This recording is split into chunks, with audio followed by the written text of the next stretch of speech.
Today is January 19th, 2021. Today is also Joey English's 30th birthday, and today is the last day a woman has never been vice president of the US. So thank you, Cleo Abram from Twitter, for that point. Welcome to Native Calgarian. Oki, Naganago Mekoche Chestokomaki. My name is Red Thunder Woman. My married English name is Michelle Robinson, and I use she and her pronouns. Native Calgarian is being recorded on the lands of the Niitsitapi, which is the Blackfoot Confederacy. The Blackfoot south of the imposed U.S.-Canadian border are the Blackfeet, and north of the border are the Siksika, Gunai, and Bagani of the Confederacy. These lands are assigned Treaty 7, September 22nd, 1877, they were signed, with signatures that include the Blackfoot Confederacy, the Wesley, Chiniki, and Bearspaw Nations of the Stoney Nations, and the Dene from the Tsuut'ina Nation. I acknowledge all First Nation, Métis, Inuit status, and non-status across Turtle Island as the keepers of these lands. All non-Indigenous are treaty partners with the government signing on your behalf. I honor the Blackfoot, as the elders and members have been so kind to me on the Red Road journey. Elder Red Crane taught me how to pronounce my spirit name. I was born here in Calgary, or in Blackfoot Mohkinstsis as Michelle Robinson, or Michelle Elliott, an English name which has afforded me great privilege in an English colonial world. My mother is Northern Slavey Dene, or Satu Dene, but my Indian Act imposed status card from the Canadian government says Yellowknives Dene. My father is so Canadian that I am a daughter of the Mayflower, a daughter of the American Revolution, while having an Indian Act imposed status card. My Dene lineage roots me in the land of the Hare people, also called the Great Bear Lake people in Treaty 11.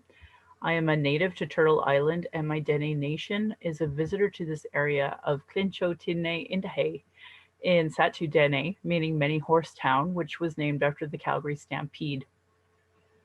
Land acknowledgements are critical for creating a safer space for Indigenous, as well as honoring the host as a guest and acknowledging your role as a treaty partner. You know, I say that in my podcast, but today we're really going to be addressing and unpacking a bit of that. So stay tuned. My humblest apologies to the Blackfoot elders and language keepers as I try to learn proper pronunciation. Any mistakes or misinterpretations will be on me. I encourage questions so that misunderstandings can be cleared up as soon as possible. I do not speak on behalf of all Indigenous, but I share what I know as I walk down the red road. Because apparently my issues, life, and content are triggering. If you're experiencing emotional distress after hearing anything we talk about today and want to talk, call the First Nation and Inuit Hope for Wellness Helpline at 1-855-242-3310. It's toll-free, open 24 hours a day, 7 days a week. You can also text at hopeforwellness.ca. If more related to missing and murdered Indigenous women, girls, and Two-Spirit, for immediate emotional assistance, call 1-844-413-6649. This is a national toll-free 24/7 crisis line, providing support for anyone who requires emotional assistance relating to missing and murdered Indigenous women and girls. Non-Indigenous, there are distress lines in your area and usually a functioning 211. You can also try a 24/7 toll-free line at 1-833-456-4566. So I find it funny because my podcast is classified 18 plus because I talk about all of these issues. Yet, funny enough, the governments don't see my issues as important enough. So, just going to throw that out there. My Patreon account is Native Calgarian, where you can pledge and support. Thank you, previous donors, for already showing your support. If you value listening or watching and you can afford to give, thank you. For those that cannot afford to give, I'd love to hear from you at nativeyyc@gmail.com, where you can send in your comments or your questions. I also have a YouTube channel where you can subscribe. So go to nativecalgarian.com for the latest podcasts or go to the pinned posts on social media. So I have a lot of feistiness in me today, and I have a lot of feistiness in me because I'm sure if you pay attention, you'll have noticed my last podcast was January 3rd. That was the day before my birthday, coincidentally. So now you are looking at a 44-year-old talking about these issues. But a lot has happened, obviously, in that time. Basically, an attempted siege of Capitol Hill happened by a bunch of hillbilly rednecks with guns. They killed a cop. My God, could you imagine? There was a police officer that died here on New Year's, so I don't mean to make light of that. And I know that the folks that had killed that man is going to be tried on first-degree murder charges. So it'll be really interesting. I been watching, following that, and I'm just so angry because, you know, if that was Indigenous, if that was Black Lives Matter, you would have so much, you know, deaths, charges. There'd be federal charges. All our people would be in jail if they did live, if they weren't trampled and, you know, beat by cops and murdered with rifles. But no, they were white people. And white people don't have the same treatment that, you know, people of color have. That is the bottom line. I will never pull that punch. That is why I have this podcast, because our people are dying. If you heard me at the start, I acknowledged today was the 30th birthday of Joey English. And, you know, she should be 30 today, but she's not. She's one of our missing and murdered Indigenous women. If you are to Google, you know, Calgary and Joey English, you'll get to read an awful story about somebody who was dismembered. That was the term media attached to this beautiful woman, this mother. I've met her kids. I've been watching them grow.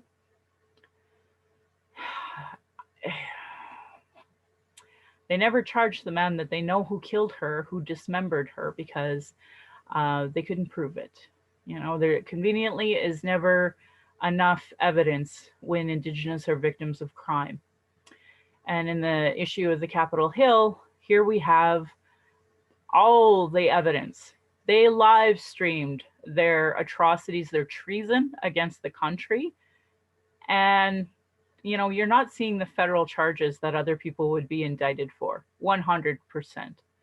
And this Trump, he's an idiot. I'm so grateful that today is his last day of presidency. Holy Jesus, we talk about undermining democracy.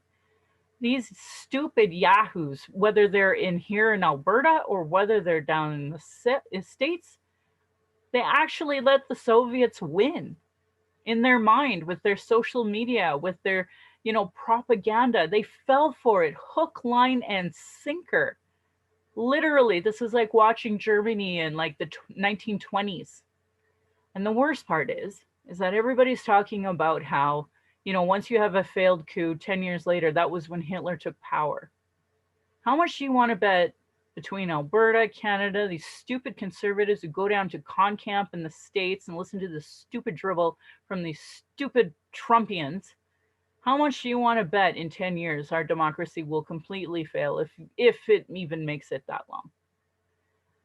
I was on the Edmonton Police Service's comment page, and they just allow Islamophobia. They allow anti-Indigenous sentiment to just go wild. It's perfectly acceptable to be racist, and they let it. And this is why I talk about how all police not just need anti-racism, anti-oppression training, but their media needs it. There are calls to action in the TRC, in the MMIW, in National Inquiry Report. I physically watched the Calgary Police Service missing units get a copy of it. The fact that their media, their social media, still is putting out that crap, and they are not taking down, you know, hateful comments, just shows how pointless and useless their so-called training is. They can shoot and kill me, my daughter, not think twice about it, get a hero's welcome. But do you think for a second they could take and identify a hateful comment and take it off? No. And this is what has led to the siege of Capitol Hill in the States. And you people listening need to understand all democracies are this fragile. I thought we all went to the same goddamn schools and learned about Hitler and learned how to identify propaganda, learned how to look at evidence, and we're not seeing that. I don't understand what gives you the right to think for a second you can overthrow your democracy. It has led to Justin Trudeau, our prime minister here in Canada, having an attempt from some Yahoo conservative idiot wingnut with weapons going into his residence. He crashing the gate. Well, I do not understand how that man lived. Oh, yes, I do. He was white passing. So of course I know how he got that. That if that would have been me, if that would have been someone black, that man would have been dead as a doornail and y'all would have applauded. I'm so sick of the hypocrisy in this goddamn country, in the States. I don't understand how we are letting our friends and family, like my family literally on my dad's side went to the war to fight Nazis. I have people in my own family who have said the words, well, Hitler wasn't that bad. I have had people in my own family applaud Trump. We're in big trouble, folks. I mean, I'm no history major, but I knew enough. I was taught enough about civics, about democracy. People. So I'm a little pissed off. So back to racism and education. Let's go back there. So I asked everyone on January 3rd for my birthday, January 4th, would you please wear your ribbon skirt day? Not for me, but before little Bella in Saskatchewan, because her teacher thought it was appropriate somehow to tell her that her ribbon skirt is not formal. It's not formal enough for formal day. And unless your parents went and spent $200 on a stupid satin dress that has bows and pretty, somehow what she was wearing wasn't formal enough. Now, it's been quite some time. It's been a couple of weeks. And I tell you, there's a Facebook group on Facebook. Sorry, kind of redundant there. Who's the idiot now? And in this Facebook group, we have Indigenous posting all the pictures of little girls, not even little girls, Two-Spirit as well. Lots of folks who identify on the spectrum putting on their ribbon skirts and posting pictures of like strength and integrity. I can't even tell you how great these pictures are. Lots of moms and aunties dressing up the babies in the cutest little ribbon skirts, but not the pictures. Seen a few men put up some pictures with their ribbon shirts on. So that was wonderful to see. All in support of this young girl who was told what she was told. Guess that reconciliation training is going really well in Saskatchewan. And I'd like to, give you all shade over there, but I'm in Alberta. Things are just as bad here, trust me. So to my city of Calgary Board of Education is the public school system here. They have a school called Langevin School. Who is Langevin? That would be the architect of Indian Residential School. The Prime Minister had a block in Ottawa that was called Langevin Block. He changed the name. Here in Calgary, we had a bridge called Langevin Bridge. They changed the name finally to Reconciliation Bridge. And I have a nice little TikTok making fun of the fact it's one way. I'm not taking that down. But we still have a so-called science school in Bridgeland that's called Langevin School. 2 years ago, a bunch of youth sent a bunch of letters to the CBE, and I don't understand for a second how folks didn't do something then. Put forward a renaming policy. I have no idea how that wasn't done. So a while ago, as you all know, I bitch a lot on the social medias, and I was bitching about this Langevin school. And I had been approached by one of the parents who said, oh, well, actually, my family's been trying to get that name changed, but we hit so many barriers, we didn't know where to go and kind of stopped.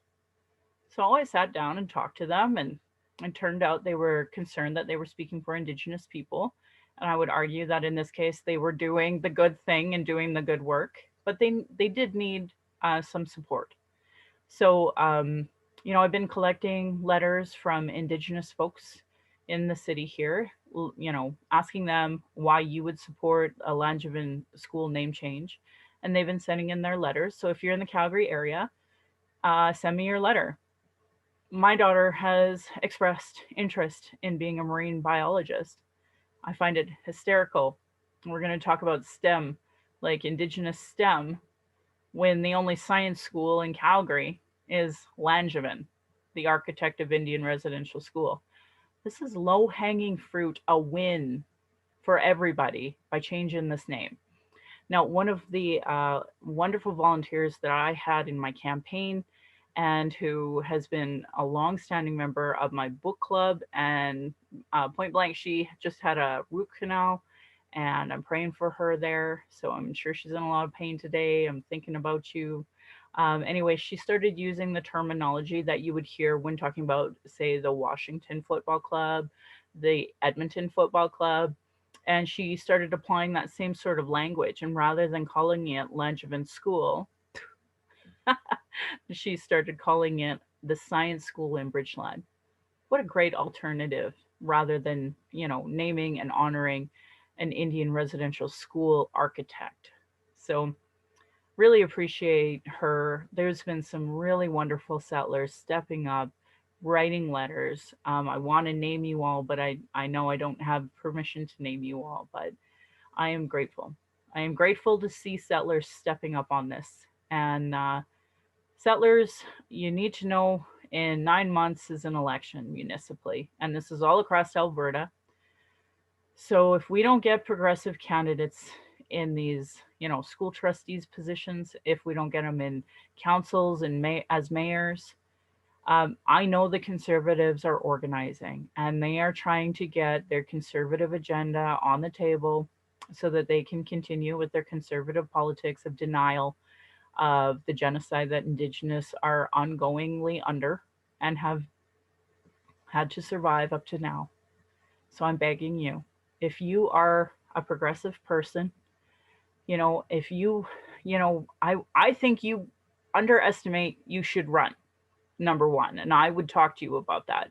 There is a group called Conservative Albertans, and they're trying to create, our conservative, sorry, progressive Albertans, and they're trying to create progressive Sylvan Lake, progressive Red Deer, progressive wherever. So Calgary progressives, we have that here. And the concept is we want to get people to run in these positions, whether it's school trustee, whether it's counselor, or whether it's mayoral. All of these positions are coming up. You have 9 months to run these campaigns. We want to go. All of us poly geeks are all excited about it. I'm excited for LJ in Ward 10. This was my ward. This was the one I ran. And my former counselor who is running for Ward 10, he blocked me on Twitter. So for calling him out on voting against an MMIW motion. And it was funny because like everyone remembers me being mad as hell when this happened. I mean, I bet you I could probably even look through my podcasts and find the episode that he did this. So I sent him some screenshots because he called me a liar. So I sent him some screenshots in which he blocked me. That's what accountability in Calgary looks like for our conservative counselors or conservative, candidates. So beyond disgusted, I actually supported him for his mayoral run last time. I had a sign of his on my lawn along with Nenshi's. And I think I'm going to go find his campaign sign and go throw it on his lawn because I know where he lives. I'm really disappointed. I'm really disappointed. So I'm going to do everything I can in my power to promote LJ. She's a Black Lives Matter activist. I hope to have her on my podcast when she has some time, trying to get her signatures and such. So if you go onto her social medias, please like and promote her. If you live in Alberta, you live in Calgary, you have some work to do. So I'm a big believer in, of course, you have to vote. That's number one. But then you also have to endorse people. What does endorsing mean? Sometimes that just means retweeting them, retweeting a good message. Sometimes that means, saying, "Oh, I'm Michelle Robinson. I am a host of Native Calgarian, and I endorse this candidate." It may not mean much to those stupid conservatives who will block you, but it might mean a lot to the people who know they're trying with reconciliation. They're trying to be good settlers. It will mean something to them. LJ's done her own work with the Black Lives Matter work. This is an amazing person. I hope you check them out. So, those are things I want to throw out there. Um, in the last few weeks, I mean, my entire political career has been microaggressions and racism from political parties, specifically, other progressive candidates, progressive elected folks. Like, racism is so gross and it's so pervasive. And, there's small microaggressions to outright racism. And this past Saturday, I had a meeting, and we actually had one of the major organizers here in Alberta say, "Well, sometimes you just have to take off your activist hat in order to succeed in politics." And I thought, you fucking bitch. I don't get to take off my skin. I don't get to take off my Indian Act and Post status card. I don't get to do that. I don't get to take off oppression. How nice of you to think and say that. It just shows that to some people of privilege, they see politics in this light. Pardon me. They see politics in this light of choice. Their families were able to afford to get them to go to, university and get a poli-sci degree. So, of course, they like to campaign now. Could you imagine that much privilege? That you're not surviving a fucking genocide because people don't understand what is happening here in Canada. It's so pathetic.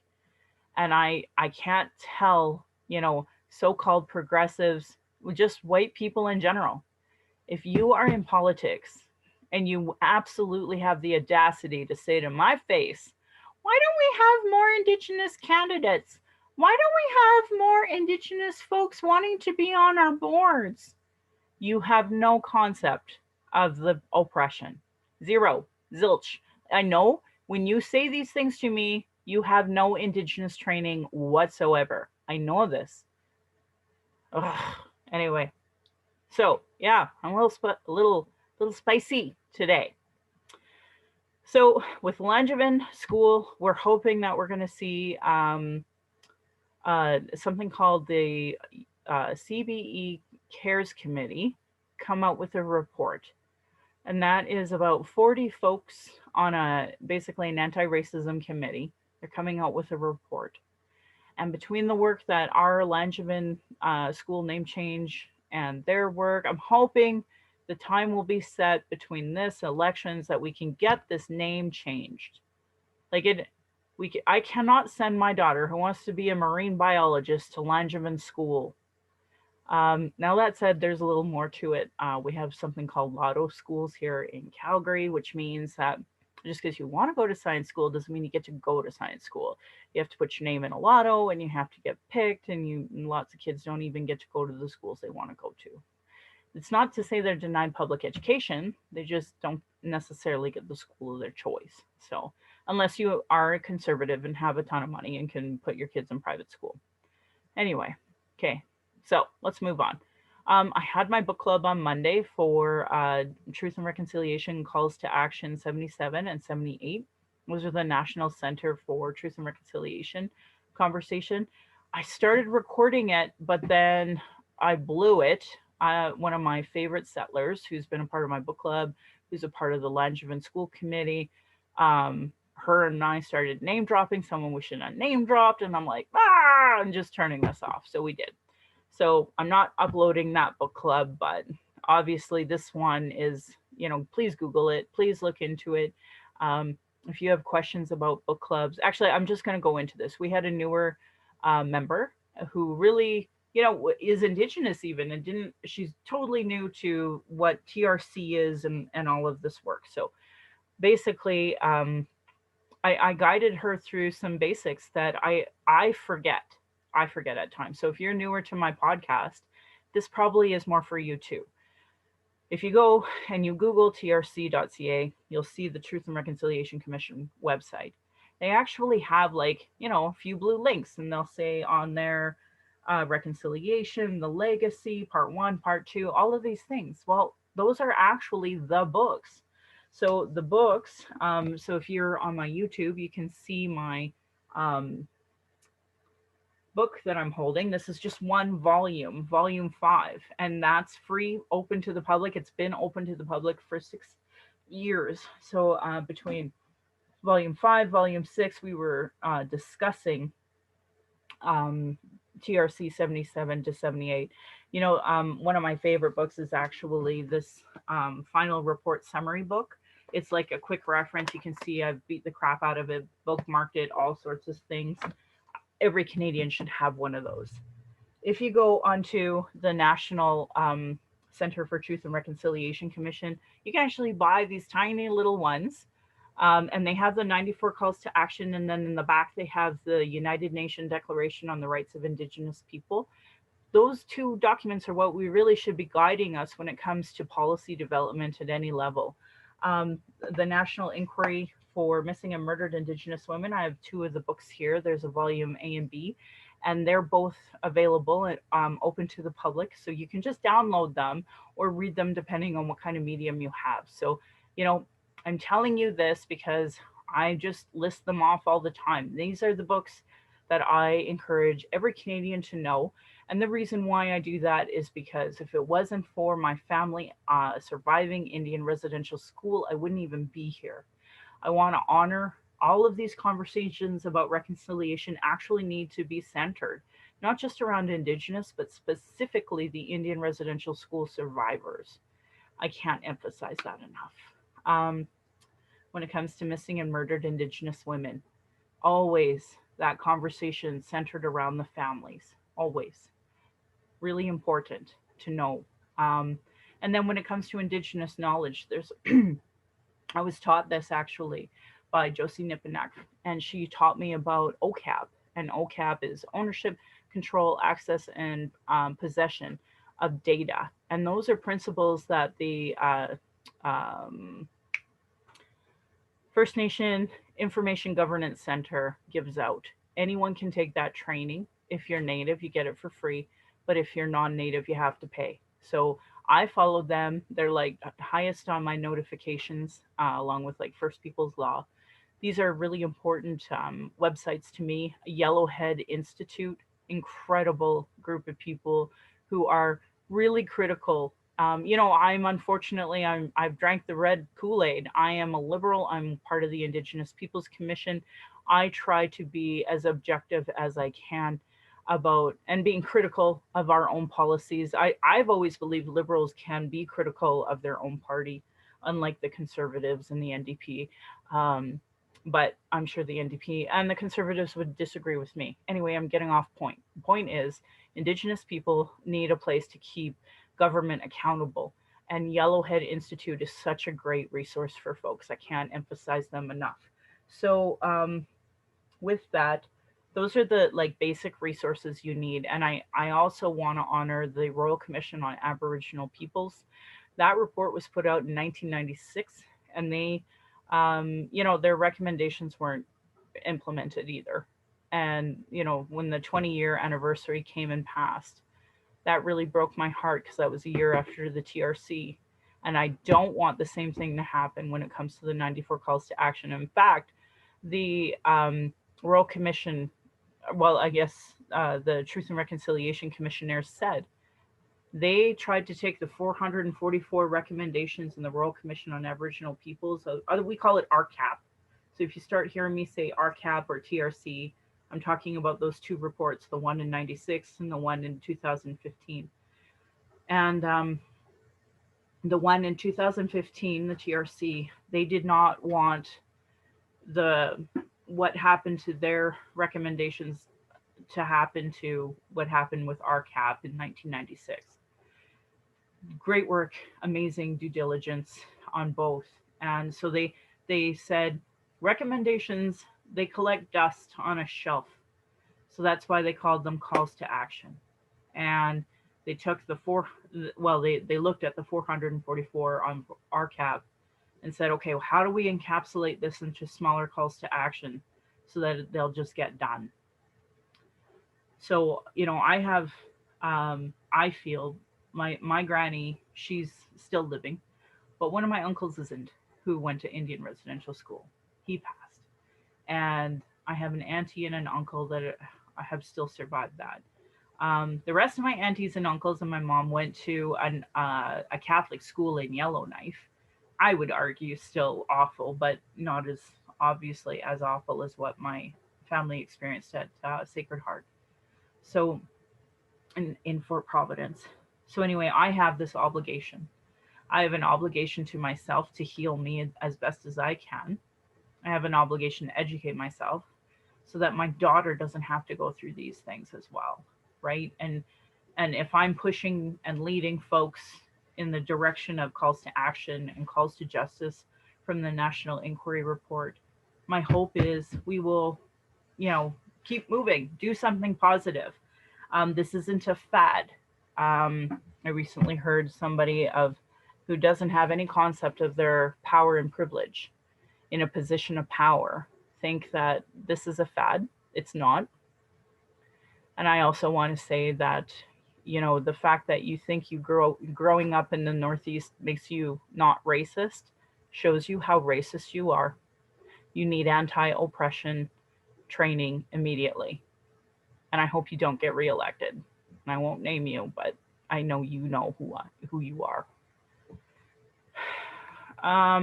So another thing that's big right now is Alberta. Alberta's talking about coal mines. So I'm really proud to be an Alberta Liberal at a provincial level. And why is that? Because Dr. David Swan, he actually left a family practice in order to become a politician because he was seeing the health effects in children of asthma and allergy that he directly attributed to coal mining. He knew climate change was going to continually and harmfully affect our environment and our health. And he, as a family physician, felt that, you can't not know this and not do something. So he became an elected official. He became an MLA for a long time, well respected in activist communities. He regularly introduced me to some wonderful folks, whether it was like Friends of Medicare, just amazing people in the city of Calgary that made me realize that there are liberals in Calgary, contrary to what the conservatives want to believe. And I know that they're frightened, and that's why they're always organizing so hard now, because they know us liberals have had enough. Well, those of us who have actually been born and raised in this area, as opposed to these transplanted folks from out east who think that they can bring their stupid conservative values and propaganda here to Calgary. It's funny, when I grew up, I identified as conservative. I, just felt that Peter Lougheed, those types of conservatives carried themselves with grace. They were true statespeople, I felt, at the time. But obviously, when Harper and his cronies got into power and went to CONCAMP in the States, they just wrecked our whole democracy. They took the progressive out of progressive conservative. And anyway, obviously in my political journey, I thought coming out as a liberal was bad enough. Anyway, trying to get off topic here. So Dr. Kevin Taft, he was the leader of the Alberta Liberals in the Klein era. He's written some wonderful books. If you want to know the history of Alberta through a progressive lens, I dare you to Google all of Dr. Kevin Taft's books and download them or buy them, purchase them all, and read them. His most recent one, which would have been around the time of TRC, so maybe 2015-ish, it was about how, whether or not we like it here in Alberta, globally, there were policy changes globally that were eliminating fossil fuels. Because he's an Albertan, he cared about Alberta. He wrote a book to try to warn folks that we need to start changing our policies towards that. So that's why, the green economy that not Ignatieff, Stefan Dion had put forward, a lot of youth we were all attracted to the Liberal Party for that kind of green lens, and and it was even better than the Green parties at the time, I would argue, in 2011. And I actually had a friend who was an engineer kind of confirm that with those types of words. And anyway, I came out in Alberta as a Liberal. I marched in pride parades under the Liberal banner at first, and then as time came to be, and you know 10 years later, things have changed, obviously, and I'm proud to march in pride with all the Indigenous youth who identify as gay, lesbian. But I'm an annoying straight cis mom, so um, that's that's where I'm supposed to back up and be a better ally, right? Um, anyway, getting totally off topic, back to coal mines. So that's how I became a Liberal, seeing that the Liberal Party here in Alberta seemed to really understand the dynamic of the fossil fuel industry kind of going out the window and the health effects and such. But obviously, the Conservatives took, the families that were affected, that were the coal miners and such, and ran on, we're going to reverse all of Rachel Notley's policies that David Swan basically gave to Rachel Notley. Sorry, NDP, that's what happened. We'll fight about that later on the campaign trail, I'm sure. But anyway, Dr. Swan was really the leader in shutting down the coal industry here in Alberta for, his grandkids' health. That's why he did it. So I have a lot of respect for Dr. Swan.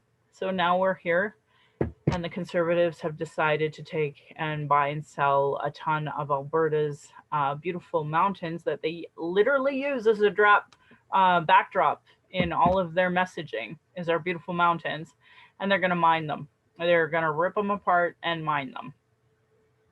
That's what's happening in Alberta. So it's upset all the celebrities. So I don't know if you're all from Calgary, but if you're not, Core Blunt is a big deal here. We have some of his songs. I love his songs. We actually have a $5 bill signed by them. I went to one of his garage clearance stuff, and I have a bag of his. I'm like a total nerd. So he spoke out. Paul Brandt spoke out. Katie Lang spoke out. Nobody's happy with Premier right now selling off our mountains. And it's not even like a highest bidder thing. It's like under $70,000 just giving away our resources. So obviously there's been a lot of talk on coal mines on the Twitter, so much so that there's a hashtag that I encourage you to follow, and it's like no coal AB. AB is the abbreviation for Alberta. But we've been watching this conversation evolve. First watching Core Blunt, then Paul Brandt, then Katie Lang speaking out on this issue. The Conservatives trying so hard to deflect this. You can't. Nobody's happy with Conservatives. This is on the heels of Aloha Gate, where they were all telling people, oh, stay home for COVID, but we're going to take off and go to Hawaii or Mexico. We even had an NDP or federally go to, where did Nikki Ashton go? It was Greece. She went to Greece. I think there was 2 Liberals who stepped down and away from office over the issue. There was some really great things that came out of Slave Lake's MLA. Turns out works and lives in Texas. So he took off and went to Mexico for Christmas, because that's what you do. Now, somebody said he has a house in Red Deer, but that's still not the area he's supposed to be representing. So he was obviously parachuted from Kenny and then made to look like a fool. Anyway, apparently he's done a lot of business in Slave Lake, which of course makes him eligible to run and get elected as a UCP MLA. And I have called Conservatives stupid over and over on this podcast. They're too dumb to look into it and know what this guy's about. They just voted for him because he's blue.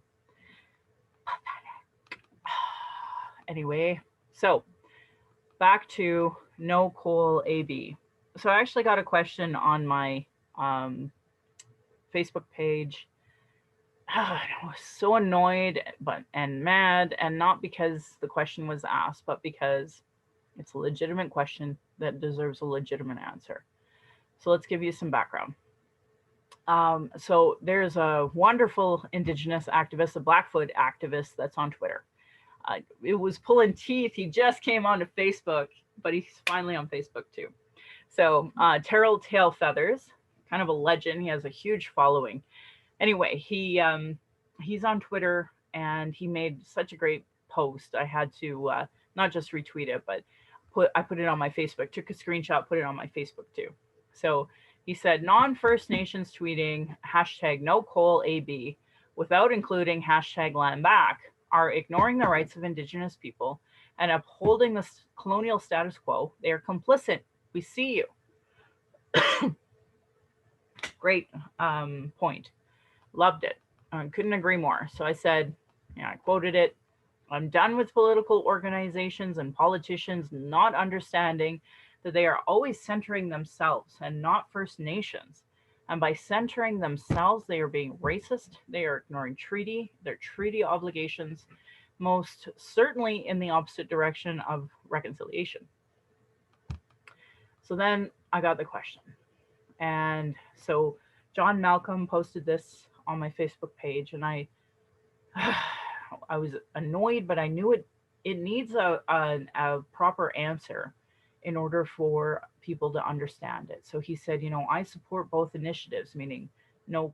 He said, I support both initiatives, no land or no coal mines AB and land back. I'm not sure how they play into each other entirely, and it's not because I don't want to know. I'm happy to research and read, but I'm not sure where to start. I'm aware of land claims specifically, but I wouldn't know how to tie these two issues together. I'm commenting on the coal mining issue because I know about it, and I don't want it to adversely affect land belongings to anyone or no one, or drinking water or wildlife, etc. So I guess I'm asking if you could please point me in the right direction to find out more so I can help raise awareness. Thank you, he says. So John Malcolm, he posted that, and it was liked by Shauna Weaver. And I want to be honest with you all, is that this is why the land acknowledgement that I do in the podcast, but in my as I carry myself in my professional life and in life in general, the land acknowledgement is so important. And the land acknowledgement is really understanding the land you're on. If you don't understand it, I do. It's about 45-minute presentation on land, and then I usually have a room full of people, and we discuss what they learned, what they have questions on, and kind of go through it together, so that way there's not a misunderstanding. Because I don't really want people to go away from my podcast, go away from my book club, go away from a seminar I've had, and have legitimate questions and then feel afraid to ask. Now, usually I give people, my email, my phone number, and I encourage them to ask later, because sometimes you don't want to ask in a group. Or also, and y'all know, you're 2 o'clock in the morning and you should be sleeping and your brain's going, well, what about Michelle's land acknowledgement when she said this? And then you have a new question. So I always give my contact information in the hopes that people will contact me later with those questions that they have. So that's what I'm saying, that because I want to encourage people who are listening to ask these questions. We all do. You may not know it, but we all actually have a spiritual covenant to treaty. All of us do. Now, the government signed on non-Indigenous behalf, but as an Indigenous person, I have that contract that goes back generations, and we will have this contract until we just determine that it's null and void for whatever reason. The irony is that the treaties is what gives Canada the rights to exist. So when Albertans talk about leaving Alberta, all the First Nations, like, I've been following all the conversations, because there's a piece of me that's like, yeah, you guys should probably leave, hey, knowing that the land defaults back to First Nations. So They so dumb. But, conservatives, they don't educate themselves on anything, right? And they think as long as they have a gun, they're fine. And when you see an example of the Gerald Stanley case where, he shot and killed Colton Bushi, yeah, you might think, yeah, well, maybe he has something there. But actually, you don't. That's actually murder. And I hope that his spiritual conscience, allows him to burn in hell for what he did. Um, Regardless, our courts decided what they did because they're colonial courts. So let's go back to what John and Shauna are thinking about, asking about, and probably a lot of you are out there asking. And I want to be mad at John and Shauna for a million reasons, but I can't. I'm Native. I didn't understand the gravity of treaty until recently in my life. So I can't be mad at you, John. Can't be mad at you, Shauna. Can't be mad at anybody who has these questions. Can't be mad at Indigenous who don't understand. Because the Alberta government kept me ignorant on purpose. And they're trying to keep the next generation ignorant on purpose. And they're trying to silence me because they don't want you to know what I'm going to tell you. As much as people think they understand about Indigenous issues, this is my point of view. I don't speak for all Indigenous, and I welcome Indigenous to come in into this conversation. Prior to walking down the red road, I considered myself, Calgarian, Albertan, a Canadian, and First Nation. Now that I've walked down the red road, I consider myself Dene first, Canadian second. And I understand now why Indigenous don't vote in a system that isn't meant for them, wasn't designed for them. And some could even argue goes against treaty. I wouldn't, but some people could, and I would try to make that argument if in a given space. We have a spiritual obligation to treaty because it was done in ceremony. Non-Indigenous don't realize it, but you actually have a spiritual covenant to the treaty as well. The Canadian government did it on your behalf. Now, because they don't understand that, you don't understand that. Because they don't want to teach that in schools, you don't understand that. I was a drafter for wells and pipelines in the land survey industry, in geomatics. They don't teach that in geomatics. So, at a certain point when I understood treaty is a spiritual covenant, like that there's a bigger picture there that I have to respect and understand. I have to respect the ancestors of Treaty 7, that this is their land. I have to respect my ancestors in Treaty 11, that's my land. And those land rights under treaty were supposed to be about equality. I know it's really hard as Canadians to understand this, but your legal system, your governance system, your naming system of everything, that is your system. But that's not the law of the land. The treaties are. The treaties are the law of the land. Now, under treaty, I'm supposed to be treated equally, but I'm also supposed to treat you equally. And the hope is one day you'll understand the gravity of that. This land wasn't meant for you to own. It was meant for you to share. That you were supposed to live your life and I was supposed to live my life equally, sharing the land.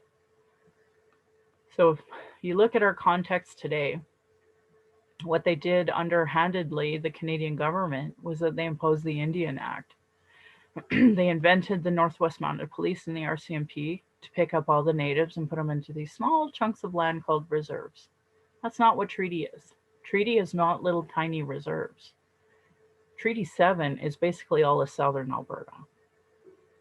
So all of this, like, there's no land in North America that's not native land. It's all native land. All of it. So we share that land with you. So your role as a treaty partner is to share that land with us. We don't agree to the exploitation of what gets done to the land. And even if we don't agree and you do it anyway, you should at the very, very bare minimum be sharing 50% of that, any profits that you get from them, which you don't. I would imagine how many angry farmers would be like, what do you mean I have to share half of my earnings?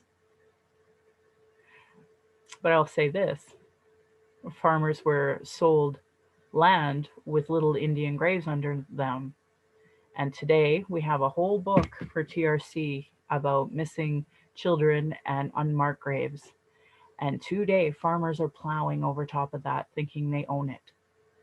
2 days south of Calgary, that land goes for $1 million because rich ranchmen have stolen that land. There are graves that were exposed during the flood. Some of them moved, but not all of them. That land should be honored as sacred, but it's not. The farmer who owns it won't even let me pass on his land. We have Blackfoot. I called one of the counselors, and he said his grandfather went to that. He went to that Indian residential school, and he knows that even as a counselor, he can't go to that and see those lands.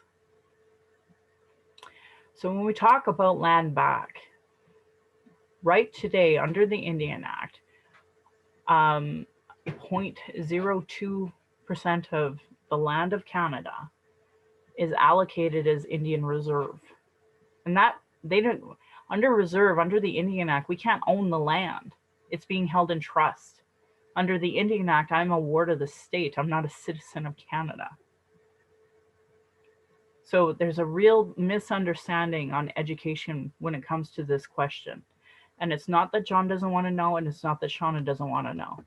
But if you need to have a real understanding of what treaty is, what your obligations are, what the Canadian government signed on your behalf, you have to understand that you think that, paying a mortgage by the Bank of Canada is somehow gives you the right to land, when actually it undermines treaty.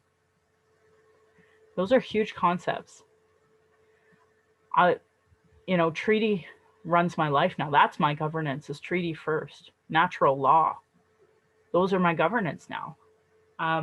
My ancestors wouldn't have signed treaty without knowing natural law first. That's our law, is natural law.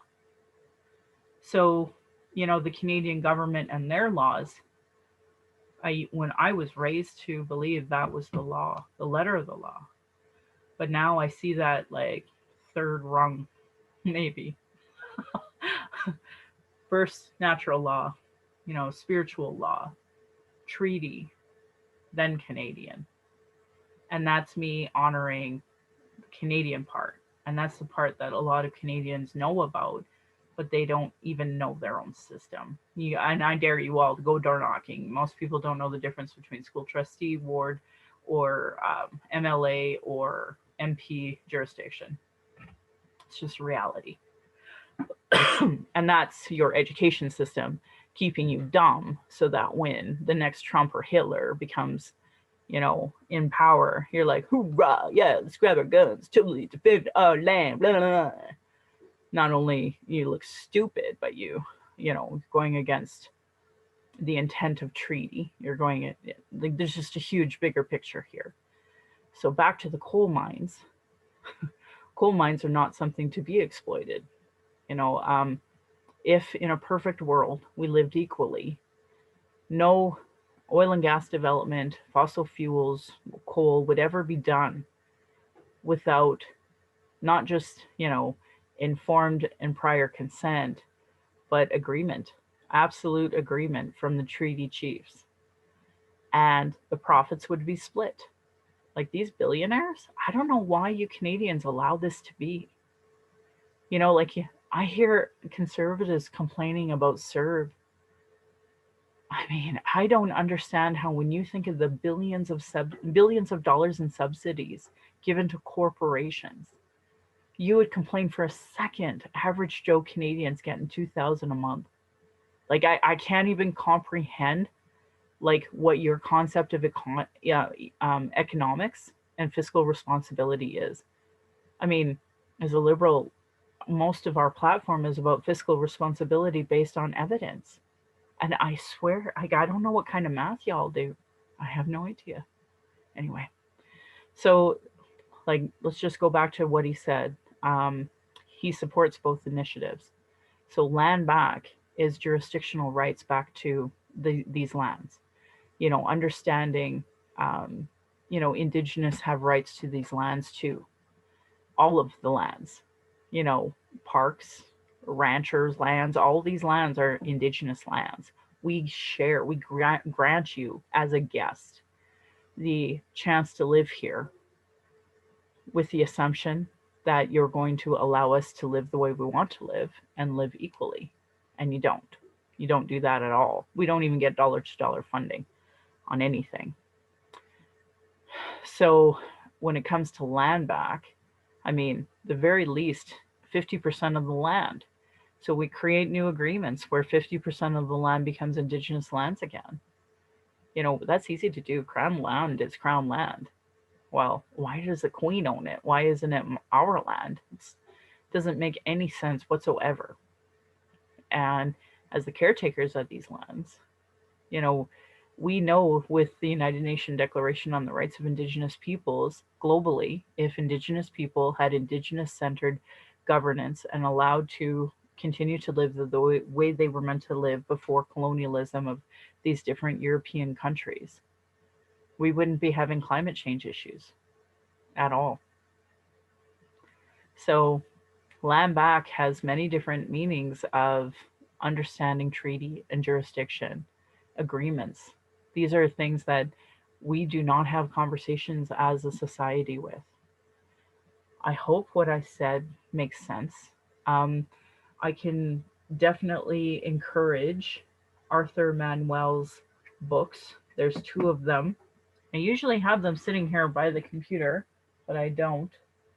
I share them all the time. All the Wet'suwet'en share them on a regular basis. That's their territory that the pipelines are going through. There's two local books about reconciliation from Joey Polubny. A really great book that I love is Red Skin, White Mass, Rejecting the Colonial Politics of Recognition. That's a really great book. I mean, there's tons of books. To me, the concept of land back goes back to Idle No More. Idle No More taking that jurisdiction back. Missing graves or unmarked burial sites through the TRC. I mean, I can't believe how many people don't recognize like the uh, interchange at Glenmore Trail and Deerfoot. That's on a industrial school. They had to move White Goose Flying, Jack White Goose Flying to the Queen Cemetery. They did so under ceremony, but we have an IKEA and an shopping center over an industrial, well, an Indian residential school. Everybody's cool with that. And that's why there's always a piece of me when I see all the accidents on Deerfoot and Glenmore. I think, it's like you built over top of an Indian burial site. Oh, yeah, you did. So, we need to be honest about Indigenous archaeology. We're not. And private ranchers should not own sacred sites today, which they do all across Canada. And if you're not going to share the land that you're exploiting, the least you can do is give back 50% of it.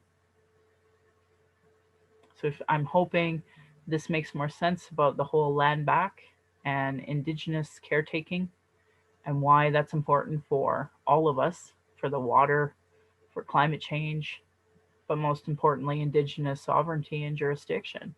It honors the treaties, actually. So I hope that explains that. Anyway, thank you for listening to me. Send me your comments if you don't understand.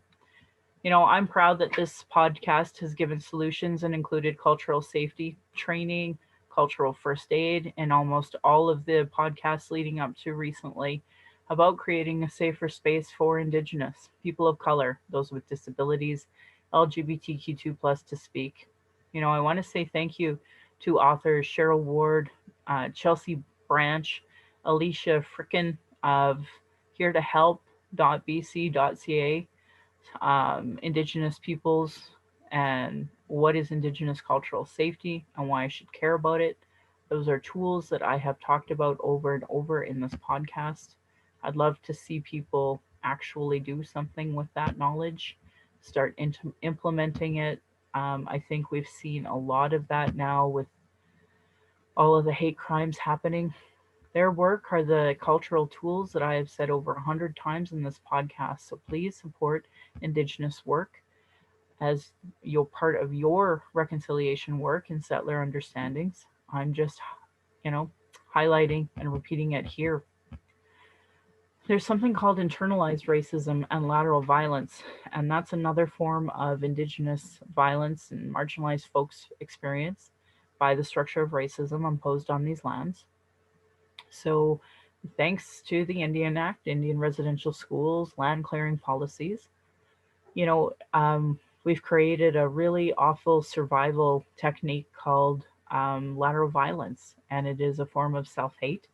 It was taught to us to hate ourselves through the mass media. I experienced a lot of that over Christmas, and it was awful. So if you don't understand it, please Google it. Another resource for you.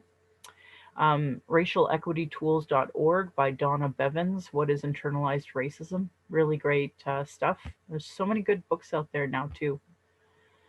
So, when you witness hate, what do you do? Well, there's a do's and don'ts for bystander intervention by American Friends Service Committee. And if you just have a look out there for bystander intervention on racial or oppression, you will see so many resources out there now. There's really no excuse to be ignorant anymore, folks.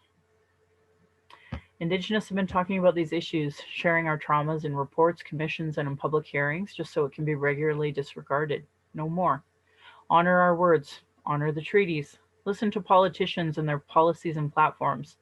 If they don't recognize the marginalized in their budget with Gender Equity Plus, if they are cutting violence prevention programs and services, Indigenous education, uterus health choices, gay straight alliances, lack of human rights for migrants, immigrants, folks with disabilities, know that your vote to that party directly negatively impacts marginalized people. Demand they implement the Truth and Reconciliation Commission calls to action, the recommendations of the Royal Commission on Aboriginal Peoples, the multiple reports on child welfare reform, violence prevention, and now 231 calls to justice from the National Inquiry on Missing and Murdered Indigenous Women and Girls, and Two-Spirit. Denying those reports is a form of abuse called gaslighting. Our people are experiencing extreme racism and trauma in the educational, health, and justice institutions, with multiple reports that say the same thing. We are called out internationally almost daily, folks. Demand changes from election platforms and politicians. If they don't understand colonialism, racism, privilege, sexism, they literally have zero business running. This should be understood by all parties, all local politicians, community organizations, sports clubs. A really great article I said out loud is Truth Before Truth, How Non-Indigenous Canadians Become Allies. There's a link to that. If you're experiencing emotional distress after hearing anything we talk about today and want to talk, call the First Nation and Inuit Hope for Wellness helpline at 1-855-242-3310. It is toll-free and open 24 hours a day, 7 days a week. You can also text at hopeforwellness.ca. For more related to missing and murdered Indigenous women, girls, and Two-Spirit, call for emotional assistance 1-844-413-6649. It's toll free, it's national, and it's a crisis line for anyone requiring emotional assistance relating to missing and murdered Indigenous women, girls. Non-Indigenous, there are distress center lines in your area and a functioning 211. Or try calling 24 hours a day, toll-free line 1-833-456-4566. Violence is my everyday reality. Every Indigenous generation has faced it. That's why I have started this podcast to speak freely without interruption, without tone police, without leadership shaming, without gaslighting questions, as many people don't want to hear Indigenous opinion, but sure want to tell us theirs. And by people who know nothing about Indigenous, know nothing about colonialism, know nothing about the constant surveillance of Indigenous people, our protests, our vigils, and our rights. Just typical microaggressions, people dealing with internalized racism, folks who are gatekeepers, folks who live off the status quo, and people who are so in their trauma they stop people from doing the work and deplete personal resources. Internal and external racism is an everyday reality for Indigenous people. I want to say thank you to my ancestors, my granny, my mom, of what strength looks like through your examples. I want to thank my dad for teaching me to be strong and blunt, my stepmom for showing me what a proud culture is through her Austrian family roots, for stepping up and teaching me to be a proud Calgarian. It is through her I am a second generation proud Calgarian. Thank you to my husband, Darcy, for producing and editing this show. On top of being my husband, my childhood friend, the father of our child, and my support down my journey of the Red Road, he has witnessed decades of racism and sexism. And to our child, who we are blessed to learn from daily, we are honored you chose us. You give me daily accountability to be a better and stronger person. I hope my daughter and my family will be proud in the future of trying to discuss these present day issues in a way they can understand down the road. My Patreon account is Native Calgarian, where you can pledge and support. Thank you to my previous donors for showing your support. If you value listening or watching and can afford to give, thank you. For those that cannot afford to give, I'd love to hear from you at nativeyyc@gmail.com, where you can send in your comments or questions. I have a YouTube channel where you can subscribe. Go to nativecalgarian.com for the latest podcasts and pin posts on social media. I also do land acknowledgement training. So if you're still unclear, maybe spend the money for that. And you can pick my brain for $100, unless you're native, then it's free. And I want to end with some side eye to those Calgary rabbits. You're lucky I'm not Tradish. And my beautiful cousin would respond, or you'd be in my dish. Thank you for listening.